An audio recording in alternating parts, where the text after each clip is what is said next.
Hey everyone, today I'm going to show you how to fix those annoying globe Steam icons that sometimes replace your game shortcuts. Without any further ado, let's get started. First, open your Steam app and log in with your credentials. Once you're in, direct your attention to the upper left corner of the screen where you'll see the Library tab. Go ahead and click on it. This will display all your installed games in the left panel, making it easy to locate the game that's showing the globe icon instead of its proper image. Now, in that left panel, find the game that's experiencing the globe Steam icon issue. Once you've located it, right-click on the game to bring up a context menu with several options. From this menu, hover your mouse over the Manage option. This will expand another sub-menu with additional management tools for your game. From that sub-menu, select Add Desktop Shortcut. This action tells Steam to create a fresh shortcut for your game directly on your desktop. A new shortcut will instantly appear on your desktop with the correct game icon. At this point, you can safely delete the old globe icon shortcut that was causing the problem. This simple refresh often resolves the issue because it forces Steam to pull the proper icon data again.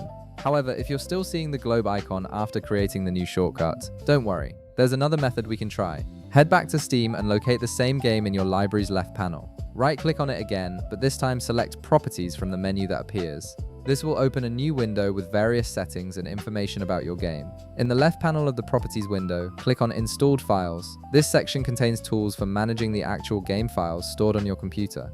Here you'll see an option that says Verify Integrity of Game Files. Click on it to start the verification process. What this does is check all your game files against Steam servers to ensure everything is intact and properly downloaded. Give it a moment to complete the scan, as this process can take anywhere from a few seconds to several minutes depending on the size of your game. And that's it. You've now fixed the globe Steam icon issue using one of these two methods. If this video helped you out, be sure to leave a like, subscribe, and I'll see you in the next one.